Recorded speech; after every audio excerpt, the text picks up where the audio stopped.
Bismillahirrahmanirrahim. Assalamualaikum warahmatullahi wabarakatuh. Ketemu lagi dengan saya. Pada video kali ini saya akan menjelaskan tentang hukum Newton, yaitu tentang gerak benda. Yang pertama, hukum pertama Newton yang menyatakan bahwa benda itu cenderung untuk mempertahankan kedudukannya atau posisinya. Jadi ketika benda itu diam, maka dia ingin tetap diam. Demikian pula ketika benda itu sudah bergerak, dia ingin tetap bergerak dengan kecepatan yang tetap. Nah, ini bisa terjadi jika tidak ada gaya yang bekerja.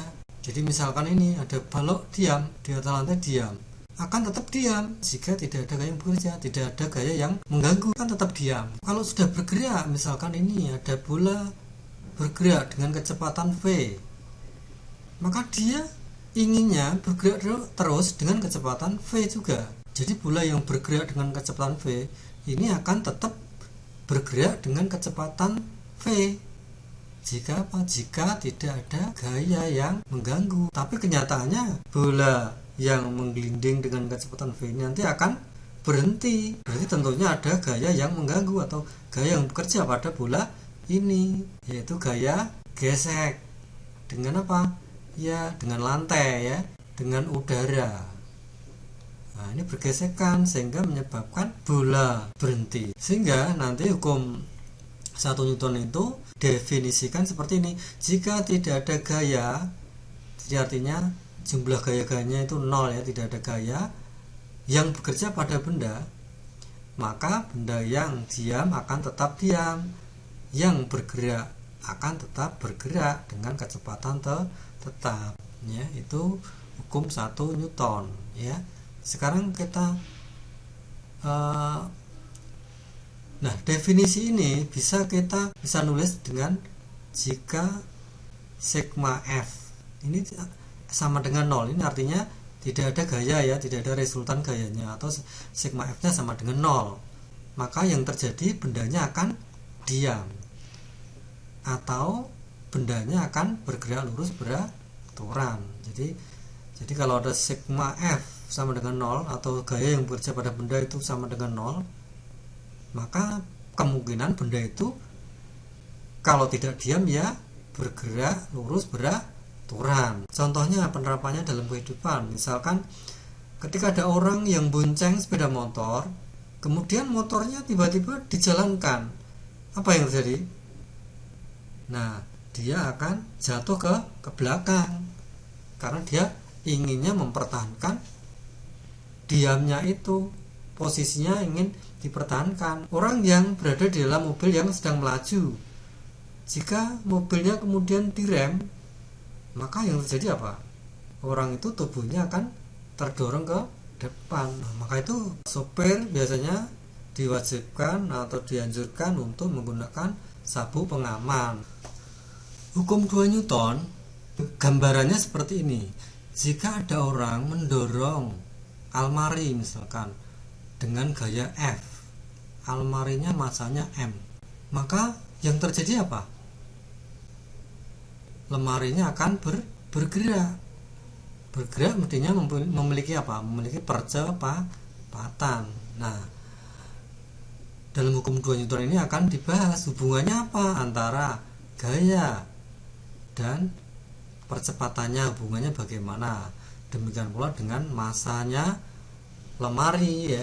Nah, hubungan ketiganya itu akan dalam hukum 2 Newton dirumuskan seperti ini, ya. A sama dengan F per M, di mana A itu adalah percepatannya, kemudian F itu gaya, dan M itu masanya. Bagaimana hubungannya A dengan F ini? Hubungannya sebanding, ya, ini namanya sebanding. Artinya apa sebanding? Nah, kemudian yang A dengan M itu hubungannya berbanding terbalik. Nah, sebanding itu artinya begini, jika F nya ditambah, jadi dorongan gayanya orang ini diperbesar, ya, maka kira-kira lemarnya bergeraknya bagaimana? Makin cepat apa lambat? Makin cepat. Jadi kalau ini makin besar, maka percepatan juga makin besar. Kalau gayanya orang ini dikurangi, maka gerakannya lemari juga berkurang. Ini namanya sebanding. Jadi kalau ini besar, ini ikut besar, kalau ini kecil, ini ikut kecil, itu namanya sebanding. Sedangkan yang hubungannya percepatan dengan massa, nah sekarang kalau gayanya tetap tapi massanya sekarang, massa lemarinya ditambahi, misal tumbuh lagi, nah dengan gaya yang sama ya, maka gerakannya bagaimana? Makin cepat atau lambat? Ya makin pelan ya, lambat ya, kan makin besar masanya ya, jadi makin kecil ya berarti percepatannya. Jadi kalau masanya ditambah besar, maka percepatannya malah jadi kecil. Jadi kalau masanya makin besar, ininya malah makin kecil. Berarti ini namanya hubungannya berbanding terbalik, kebalikannya. Nah rumus ini nanti juga kadang kamu temuin dalam bentuk ini, ada pakai sigma, ini sigma F. Bedanya apa? Bedanya kalau ada sigmanya itu kalau gayanya lebih dari satu, kalau ini kan hanya satu. Nah kalau yang mendorong misalkan dua, misalkan, nah seperti ini ada dorong-dorongan begini ya, nah berarti ada sigmanya, rumusnya. Jadi harus misalkan ini F nya ke sana, ini F1, ini F2 lah, ini makanya harus dicari resultannya gaya ya, makanya ada sigma F ya. Jadi contoh soal ya, sebuah lemari masanya 50 kg ya, seperti di atas ya, berarti ya didorong dengan gaya 200 Newton. Berapa percepatan gerak lemari? Nah seperti ini ya, berarti gambarnya ini ya. Maka kita diketahui apa ini masanya ya, massa M ya, masanya M 50 kg. Kemudian gayanya ini F ya, F nya 200 Newton. Pertanyaannya ini yang tanyakan percepatan lemari, berarti A nya berapa? Nah pakai rumus itu aja, A sama dengan F per M. F nya 200 Newton dibagi dengan massanya 50 kg, hasilnya adalah 4 meter per sekon kuadrat. Gampang ya. Oke, sekarang kita lanjut yang nomor 2 soalnya. Pekerja mendorong gerobak dengan gaya 50 Newton sehingga gerobak bergerak dengan percepatan 2 meter per sekon kuadrat. Jika pekerja mendorong dengan gaya 200 Newton, maka percepatannya gerobak jadi berapa? Nah, jadi kira-kira jadi semakin cepat atau semakin pelan?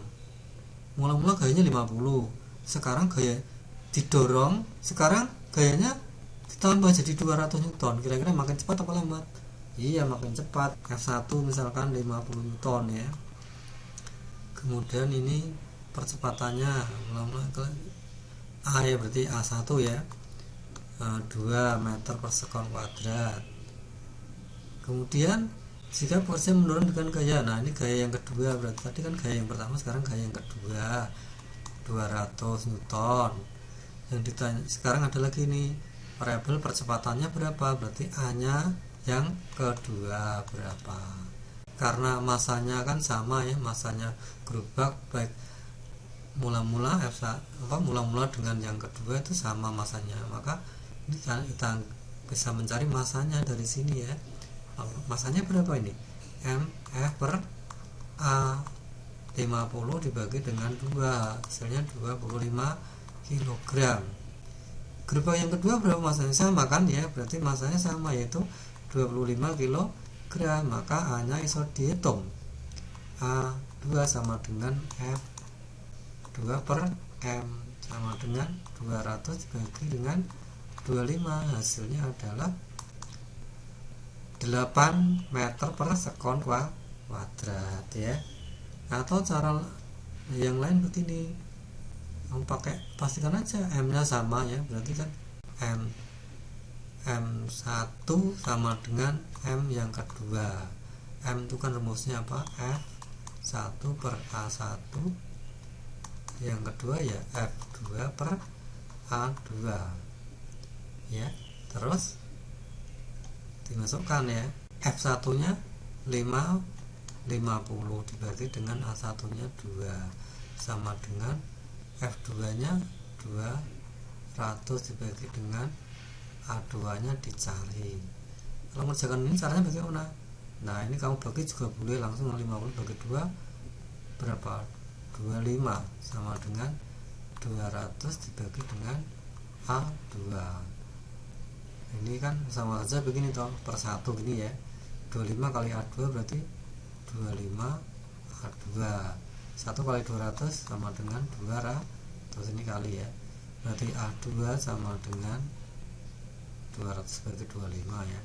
200 bagi 25 sama dengan 8 meter per sekon kuadrat. Sama ya hasilnya. Hukum 3 Newton biasa dikenal dengan hukum aksi reaksi. Nah, jadi setiap ada aksi, nah nanti pasti ada reaksi. Jadi kalau ada orang mendorong tembok misalnya ini ya, maka diikuti juga tembok mendorong tangan orang ini. Gaya orang ini kita namakan dengan gaya aksi ya, gaya aksi. Nah, sedangkan tembok memberikan gaya reaksi. Nah, bagaimana besarnya? Besarnya sama. Kalau misalkan orang ini mendorong dengan gaya 50 Newton, maka temboknya juga mendorong dengan gaya 50 Newton ya. Jadi kalau F aksinya ini 50 Newton, maka F reaksi juga 50 Newton. Jadi besarnya sama tapi arahnya berlawanan. Kalau yang aksi ke kanan berarti reaksinya ke kiri. Rumuskan hukum 3 Newton tuh F aksi sama dengan min F reaksi. Min itu artinya arahnya berlawanan gitu ya. Contohnya ya dalam kehidupan, misalkan ini orang lagi melompat dari perahu. Nah, ketika orang ini melompat ke kanan, maka perahunya akan terdorong ke kiri ya. Dorong ke kiri. Jadi berlawanan arahnya ya.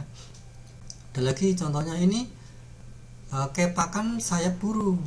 Ketika sayap burung mendorong udara ke bawah ya, maka udara juga memberikan reaksi mendorong sayap ke atas. Makanya burungnya bisa terbang ya. Ini karena adanya gaya aksi reaksi ya. Nah, ini pada senapan ketika peluru ditembakkan, maka peluru akan bergerak ke kanan ya. Maka senapannya juga akan terdorong ke kiri.